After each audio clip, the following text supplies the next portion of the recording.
Hey guys, Chris Profi, Musically Obsessed. I wanted to do a piggyback video here. Ron Haggerty had shown his journey through Krokus, and he and I had been talking, and we said that Krokus is not mentioned enough in the world of hard rock and heavy metal.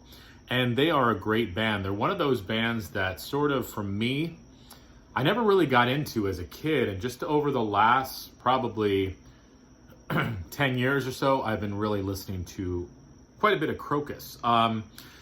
Who do they sound like? Everybody compares them to AC/DC, and I can see why. But they definitely had their own unique sound. Now, I'm going to concentrate on the classic years with Mark Storace on vocals. Now, Krokus had come out with 3 albums with a different lead singer that, to tell you the truth, I haven't really listened to in a while. I've only, kind of sampled them. I know Ron showed one of the early albums, but I'm going to start with this one, Metal Rendezvous. And this was the first album. Like I said, there were 3 albums before this, but this was the first one with Mark Storace on vocals. And he was the part of the band that sort of solidified their sound.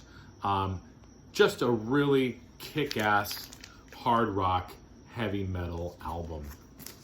These are all on Arista, I believe. Here's what the back cover looks like.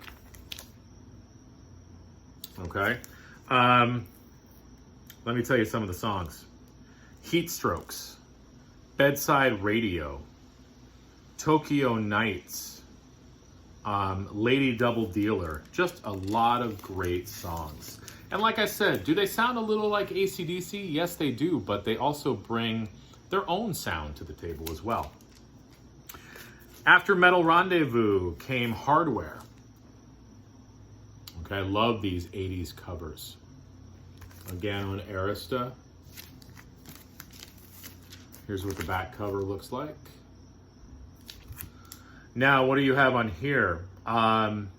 This one didn't have as many hits on it, but it's still a great album. Burning Bone, She's Got Everything, Smelly Nelly. I'll have to listen to that one again. Easy Rocker, Mr. 69. I wonder what that's about. Rock City, Mad Racket, Celebration. So, like I said, not a lot of the Krokus hits on this, but still a really, really good album. I think Ron had mentioned that this reminded him of an Anvil cover. Definitely.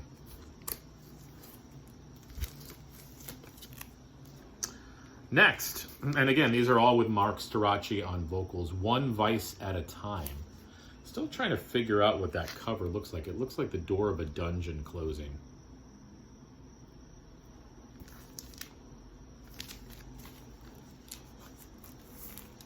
This is the back cover. Yep. There's that door of the dungeon. What's on here? Okay. Long Stick Goes Boom. Playing the Outlaw, which is great. They do a version of American Woman. I'm on the Run, To the Top, Rock and Roll. So, they just had a string of albums, sort of like AC/DC, where it was like every album was just amazing. Then comes the album that is probably a favorite amongst Krokus fans, Headhunter, where they almost had more of a heavy metal thrash sound on this album, especially on the title cut. There's the back cover. Headhunter, Eat the Rich, Screaming in the Night, which is great. Night Wolf, Stayed Awake All Night, Stand and Be Counted, Russian Winter. So really, really good stuff. As I said, you definitely get an AC/DC vibe, but then listen to the song Russian Winter. You're going to see what I'm talking about. They just bring their own sound to the mix as well. Next, the Blitz.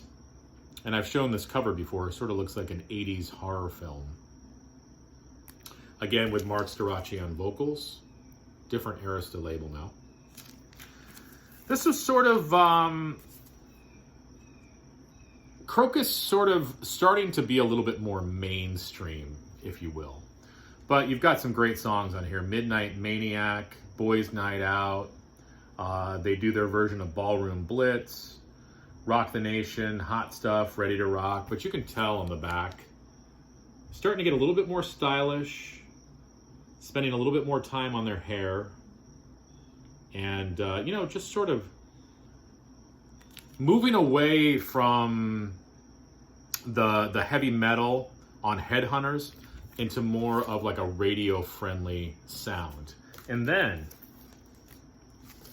the album that gets crapped on by a lot of Krokus fans and non-Krokus fans is Change of Address, and this is where they really became more commercial, and maybe that's the reason. I don't really care for that cover too much.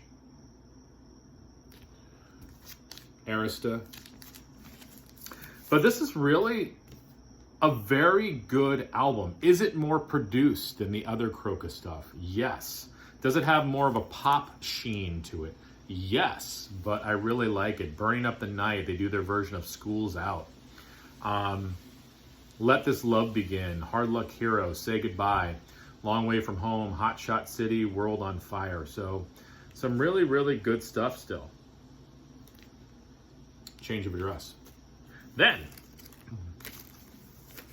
they came out with a killer live album called Alive and Screaming. Just look at that cover.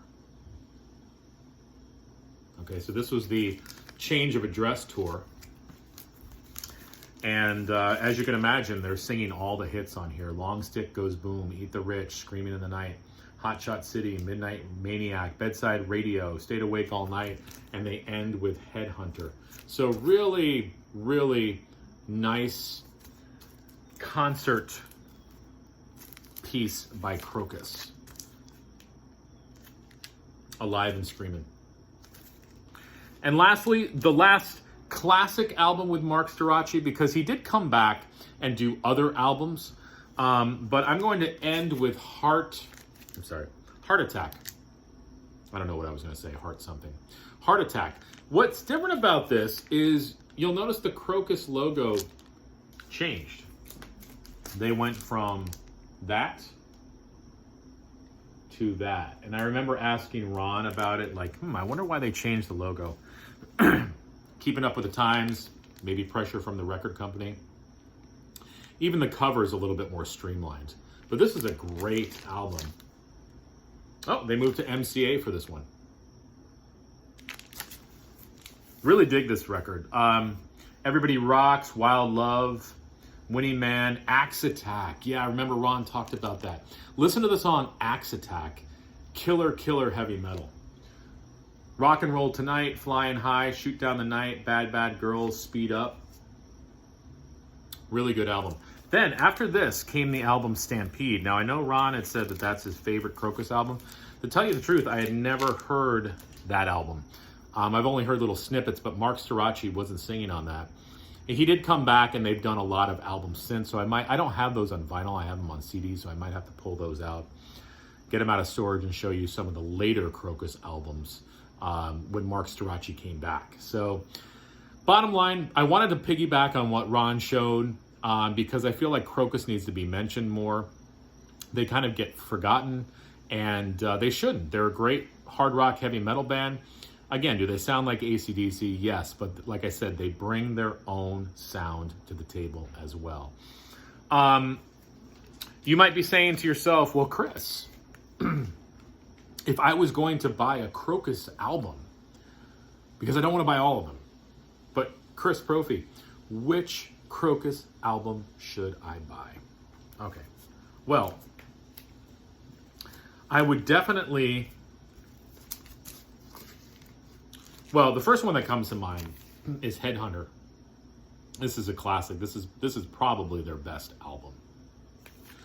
But what was the other one I was going to say? Let me look at the track list here.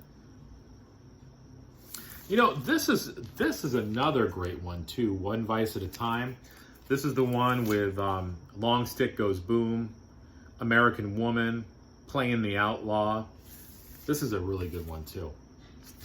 And I would say, you know what, if you want something a little bit more poppy, go with Change of Address. Because it still has some metal stuff on here, but it definitely has more of a sheen to it.